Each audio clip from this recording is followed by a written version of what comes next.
தோழர்களுக்கு வணக்கம். ஒரு 2 மாசம் முன்னாடியே ஒரு முக்கியமான ஒரு ஆளை பத்தி பேசணும்னு நினைச்சுக்கிட்டு இருந்தேன். ஏன்னா கொஞ்சம் இன்ஸ்பைரிங்கா இருந்தாப்புல ஆளு. ஏன்னா நம்ம சக மனுஷன், சக வயசுல இருக்க ஒருத்தன் என்னடா இவ்வளோ மெச்சூரிட்டியா இருக்கான், ஒரு தப்புனா ஒத்துக்கிறான், இல்ல அடுத்த தப்பை திருத்திக்கிறேன்னு சொல்றானே.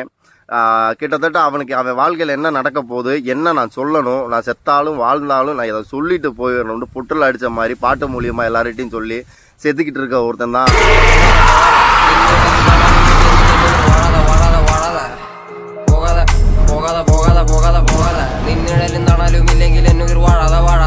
என்னடா ஒரு பாட்டு பாருன்னு போய் இவ்வளவு பெரிய பில்டப் கொடுக்குறேன்னு நினைக்காதீங்க. நம்ம இது வரைக்கும் யாரையும் அவ்வளவு பெருமையெல்லாம் பேசுனது இல்ல. இந்த ஒரு வீடியோ பாருங்க, இந்த கூட்டத்தை பாருங்க, இந்த மக்களை. வணக்கம் வணக்கம் வணக்கம் மக்களே, வணக்கம்.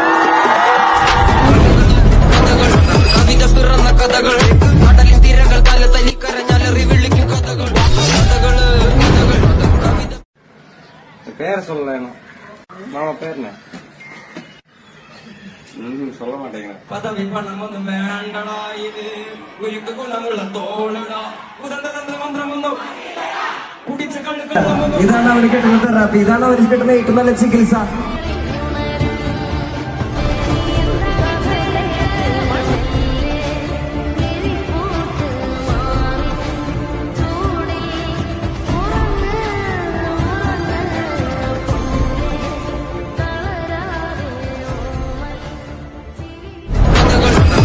പിറന്ന കഥകൾ, കടലിൻ തിരകൾ തല തലി കരഞ്ഞാലറി വിളിക്കും കഥകൾ, കവിത പിറന്ന കഥകൾ, കടലിൻ തിരകൾ തല തലി കരഞ്ഞാലരെല്ലാരും കല്ലെറിഞ്ഞ്, കല്ലുകൊണ്ട് എന്റെ മുഖം മുറിഞ്ഞ്, ആ കല്ലു വെറുക്കി ഞാൻ പാത വിരിച്ചതിൽ വില്ലുവണ്ടി ഏറി പായുമ്പോൾ എന്നോട് തലപ്പാവിന്റെ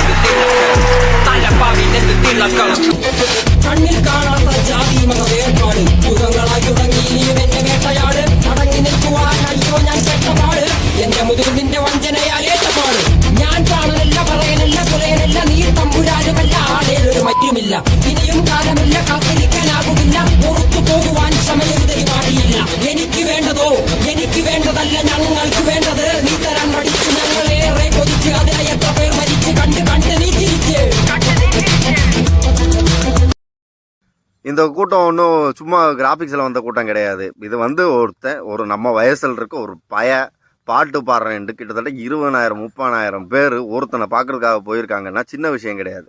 அவனோட வரிகள் அவ்வளோ அற்புதமாக இருக்குது. ஒரு 5 வருஷம் முன்னாடி ஒரு பாட்டு போட்டிருந்தாப்புல.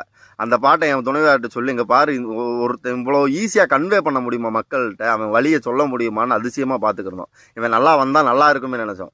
இப்போ 5 வருஷத்தில் அந்த ஆள் இருக்க இடமே வேறு மாதிரி இருக்குது. நான் 2 மாதம் முன்னாடி அந்த வீடியோ போடணும்னு சொன்னேன் இல்லையா, இந்த 2 மாதத்தில் கிட்டத்தட்ட அந்த ஆளுக்கு எக்கச்சக்கமான ட்ராஜடி வந்துச்சு. அதை தாண்டி முறியடிச்சு இப்போ வந்து நிற்கிறாப்பெல்லாம் சின்ன விஷயம் கிடையாது. அது அவனோட திறமையாலே, அவனோட நல்ல எண்ணத்தாலையும் தான். உதாரணத்துக்கு அவன் தப்பு உணர்ந்துவான்னு சொல்லிட்டு பார்த்தீங்களா, ஒரு போதைப் பொருள் கையில் வச்சுருந்தாருன்றதுக்காக கைது பண்ணிருந்துச்சு. அப்போ அவன் வெளியே வந்து அவன் என்ன சொன்னான்னா, ஒரு 4 நாளில் வந்துட்டான். வெளியே வந்ததுமே என்ன சொன்னான்னா, இங்கே பாருங்கள், என்னை பார்க்குற நிறையா தம்பி தங்கைகள், அடுத்த தலைமுறை பிள்ளைகள் என்னை பார்த்துட்ருக்கீங்க, நீங்கள் வந்து என்னை ஃபாலோ பண்ணாதீங்க, எனக்கு சொல்லித்தரதுக்கு நான் வளர்ந்தப்ப எனக்கு சொல்லித்தரதுக்கு ஆள் இல்லை, நான் அதை நிப்பாட்ட முயற்சி பண்ணுறேன், நீங்களும் அதை ஃபாலோ பண்ணாதீங்கன்னு சொன்னாப்புல. എൻ്റെ അനിയന്മാര്, എന്നെ കേൾക്കുന്ന കൊച്ചനിയന്മാരും അനിയത്തിമാരും വേടന്റെ കുറെ ദുശീലങ്ങൾ ഇൻഫ്ലുവൻസ് ആവാതിരിക്കുക. എനിക്കിത് പറഞ്ഞു തരാൻ ആരും ഉണ്ടായിരുന്നില്ല, ഞാൻ ഒറ്റയ്ക്കാണ് വളർന്നു വന്നത്. இதை அவன் நிப்பாட்டிடுவான்லாம் இல்லை, ஒத்துக்கிட்டு நான் மாற்றிக்கிறேன், என்னை நீ ஃபாலோ பண்ணாதன்னு சொல்கிறவனே நம்ம ஃபீல்டில் எத்தனை பேர் இருக்கான். நீங்கள் இந்த கூட்டத்தை பார்த்தாலே தெரியும், அவன் எரிஞ்சு நின்றுட்டுருக்கான். அவன் என்ன செஞ்சாலும் அங்கே ஓகே சொல்கிறதுக்கு ஆள் இருக்குங்க. அப்படி இருக்கையில், இல்லை நான் செஞ்சது தப்பு தான், இதை நீங்கள் ஃபாலோ பண்ணக்கூடாதுன்னா அடுத்த தலைமுறை மேல் இருக்க பெரிய ஒரு அச்சத்திலும் பெரிய ஒரு அக்கறையிலும் தான் அவன் பேசிகிட்டு இருக்கான். அப்போ அவனை அவரோட மக்கள்கிட்டயோ நம்மளை மாதிரி ஆளுகிட்ட கொண்டு போய் சேர்க்கறது நம்மளை மாதிரி ஆளோட கடமை. அதனால தான் இந்த வீடியோ.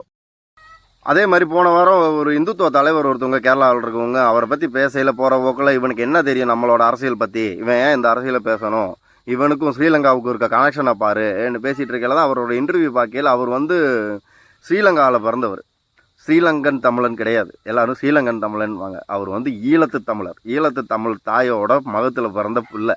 அவங்க வந்து புலம்பெயர்ந்து வந்து கஷ்டப்பட்டு கேரளாவிலேருந்து பொழைச்சி வந்து ஒருத்தன் அவன் கஷ்டத்தை சொல்லிக்கிட்டு இருக்கான். ஒன்று தெரிஞ்சுக்குங்க கேரளாவில் இருக்கவங்களே, இங்கே வந்து தாய் வழி சமூகம் தான் தமிழ்நாட்டில். அப்படி இருக்கையில் அவன் வந்து எங்கள் பிள்ளை, கொண்டாடுறதுக்கோ சொந்தம் கொண்டாடுறதுக்கோ சொல்லலை. ஒரு வேளை கேரளா வேணாண்டா தமிழ்நாட்டிலே இலங்கையிலே அவனை வாரி அணைச்சிக்கிறதுக்கு ஆள் இருக்கு.